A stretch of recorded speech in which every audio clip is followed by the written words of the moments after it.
In historic terms, malaria is perhaps the most important disease that mankind has ever known.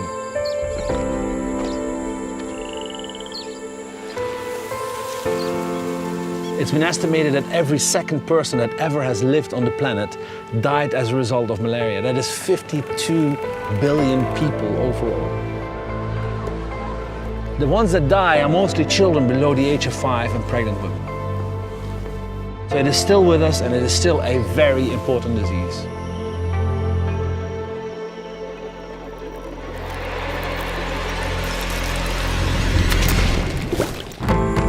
There's literally thousands and thousands of mosquitoes breeding here in these rice paddies, and people, the villagers, are right around it. So that means that the mosquitoes that come out of these rice paddies, they will fly to these villages, they will bite people, and as a result of that we will have a lot of transmission of the disease.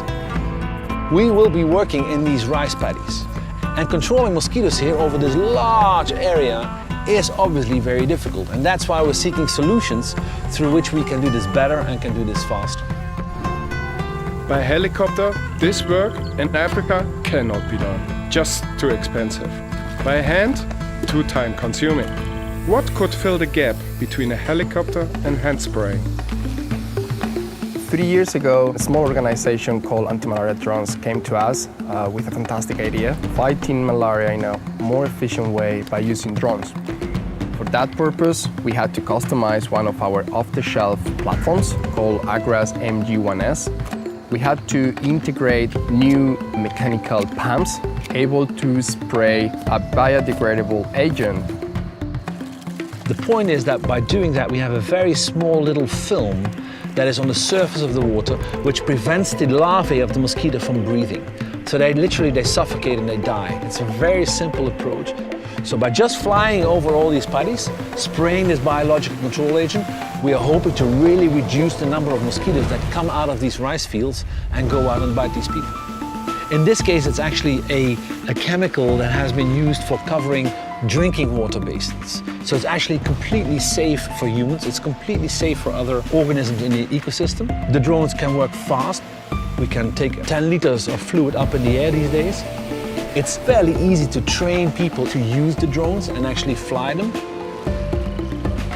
It is beyond any doubt that if you get rid of malaria altogether, it will have an enormous socio-economic impact.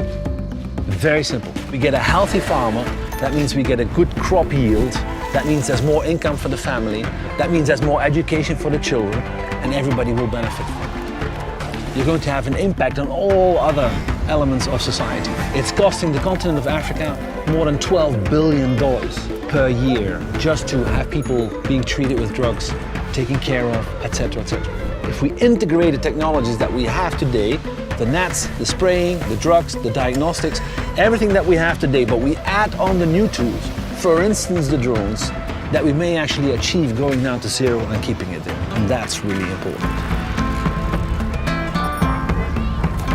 So the first part of the project has just been finalized. Now it's all about the local community here to continue with the data gathering processes. Once we have it all, the last part of the project starts, when we will analyze all that data and we will scale up this project to all affected regions where this type of technology can make a difference. We treated this field yesterday, and I'm really happy to see there are no new mosquitoes in it today. People have been suffering malaria for thousands of years. In fact, we've been fighting malaria for decades. And now we have this type of technology, we have the drone technology to win this battle against malaria once and for all.